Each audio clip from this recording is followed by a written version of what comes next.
When is the last time that you had a big goal? Not a little goal, not a little milestone within a goal, but a large, encompassing, overarching life goal. A common one is that you may say to yourself, this year's the year where I'm going to build a business, quit my job, and finally become financially free. You start planning the idea, you're really excited, amped up, ready to go. You do a vision board, create a Miro board maybe. You start getting your to-do list in place. You tell your friends about it, and then with your friends, you start dreaming about what you're going to do with all the money that you have once you start the business. Your friends love your idea, and they're like, man, you got this. That's great. Good job. So proud of you. Everything's going great, but then all momentum just stops. And that's because in this perfect idealistic scenario, you made two huge mistakes. The first one was that you were outcome oriented. And don't worry, we'll get into what that means later on in the video. The second mistake you made is that you created a fake/false reality in which you live vicariously through and without knowing it, depleted your dopamine. In this video, I'm going to share how vision boards actually drain your dopamine, the pitfall of sharing your dreams, and how I've personally leveraged what I call private victories in my own life to create internal motivation that lasts, as well as a bonus on how to have these private goals and ambitions yet keep accountability. Really quickly guys, if you don't know who I am, my name is Aron Zapatero. I'm a 20-year-old entrepreneur, and throughout all my business ventures, last year I averaged just over $50,000 per month net. I'm not here to sell you anything, just looking to provide some of the mental frameworks that help me get to that step and hopefully help someone else. Now let's get back to the video. First topic, how vision boards actually drain our dopamine. Now there's a really good podcast I listened to by Dr. Emily Balcetis and Andrew Huberman. I'm just going to discuss some of their main points, which I know are probably controversial, but you can take it from them and not from me. So first things first, everything boils down to a hormone that's known as dopamine. And there's a common misconception that dopamine is a pleasure hormone. And that's actually false. In fact, dopamine is actually a motivation hormone. It's actually shown in rats in scientific studies that you can remove dopamine entirely from their systems and they can still experience pleasure. So if there's a piece of food right next to them, they'll still eat that. But if you place them just one rat's body away, a few inches, with no dopamine, they have no motivation to go get that pleasure or that food. So what dopamine does is it motivates us to take the action steps towards pleasure. So that's the framework. Now let's look at the scenario. We start planning. We begin with the end in mind. That's what we've always heard, right? Great start. Planning is great. Just to preface, I think planning is awesome. It gives us direction and it helps us set goals, which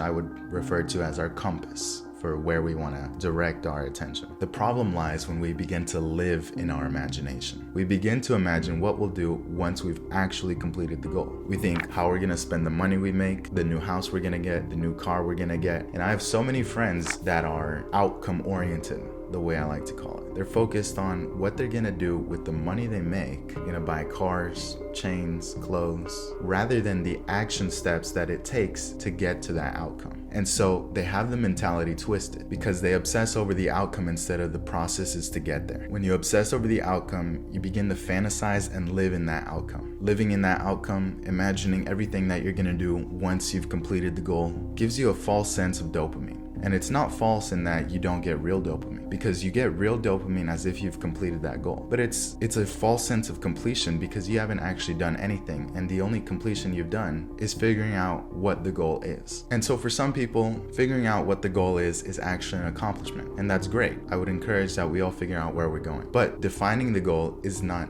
the goal. The goal is to achieve the goal. And so we don't need to obsess about becoming rich, but we need to obsess about the processes that will make us rich. We don't need to obsess about getting better at recording videos. We need to obsess over the processes that make us better at recording videos. Because at the end of the day, it's this. Winners and losers have the same goal. Let that sit in. Winners and losers have the same goal. So it's not about the goal, but it's about the action steps that get us closer to achieving that goal. So if you want to become an NBA champion, you don't obsess over becoming an NBA champion. You obsess over the practice that you put in every day, the diet that you have to take care of your body, the workouts that you do, the intensity. You obsess over the process and not the outcome. And along with it, the outcome almost always comes. Because if we can detach ourselves from the outcome, we can stick to the processes that will get us to that goal. Next, the pitfall of sharing our dreams. And so to understand this, we have to fundamentally ask ourselves, why do we share our goals? Or why do we share things in general? Or why do do we share our aspirations in general? And so we can boil it down to many things, but at the root of it all, it's because we're looking for some sense of validation. And it can be validation or feedback, but very few times do we share our goals in anticipation of getting feedback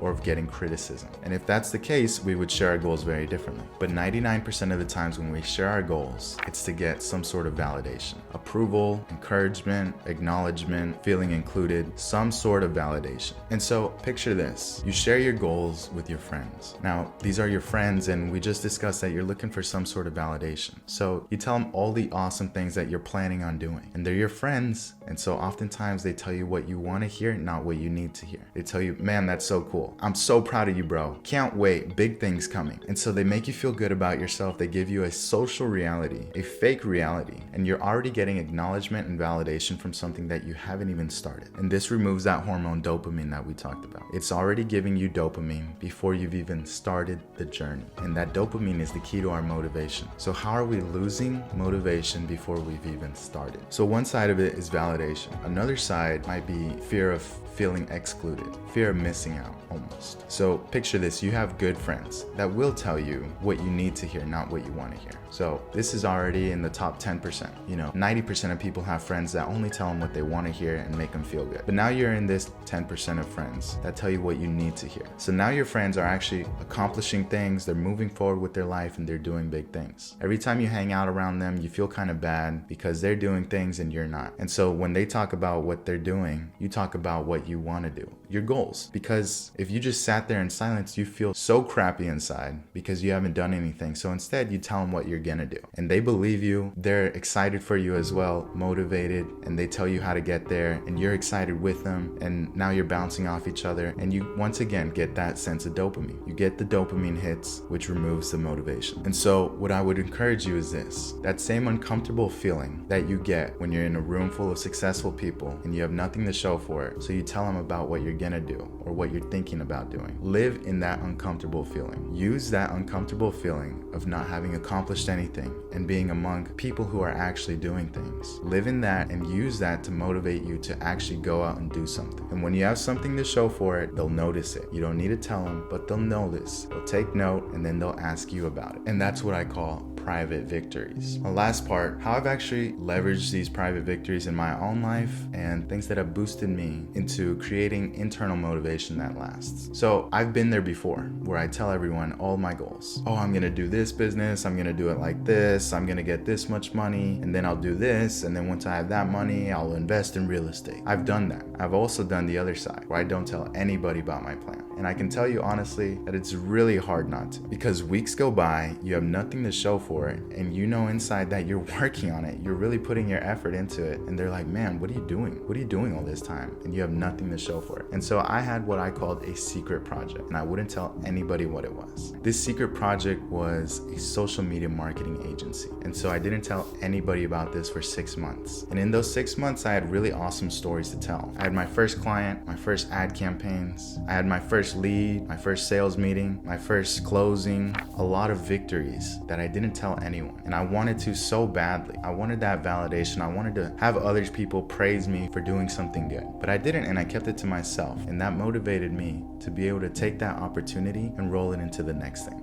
What's funny is that months went by before I realized and remembered that I actually hadn't told anyone. And I was already on to the next thing. And I had all those cool stories to tell. And that's when I felt good. And I actually did feel good about myself because I could tell those stories in retrospect. And I was proud of those moments myself. My first client, the first 10K month, things like that. And so when you do it like this, when you complete something and then talk about it, you have internal validation as well as external validation. And so that gave me a superpower in that the only validation I needed was my own, because I knew I was working on it, and I knew with enough time I would create something worth talking about with other people. And so one thing that we can do is, because it is hard to not tell anyone at all what you're doing, but we can tell people this is our goal, this is what we are working on. And so I encourage you to set the goalpost further. Hit this goal, this mini goal, and then tell everyone about what you've done in between then and now. Not what you're gonna do after the goal. So work, hit a mini milestone, and tell people about the work that it took to get there. But don't go ahead, because then that's getting validation for things you haven't done yet. So I encourage you to do this. Set the goalpost a little further out before you tell anyone. Let's say your goal has 10 milestones. Hit the first milestone and then tell people about what the actions you took to get there were. Get validation for what you've already done. Don't tell them about the next 9 milestones. Just focus on what you've done. You can feel good after you've already done it. And this teaches your brain to get validation not before you've done anything, but after. Then you hit that next milestone and tell them what it took to get there. And you keep going until you finish the goal. And then you can look back together and enjoy all that validation. And it means so much more because you actually did it. So bonus tip, if you are looking for accountability, because I know that's real and I know it's a reason why people will tell others about their goals. They want to stay accountable. Well, I think if this was the true and only intent, we would tell them a bit differently. We would first of all tell someone that tells us what we need to hear, not what we want to hear. And second, we would tell them in a way that doesn't frame or position us in a glorious way where,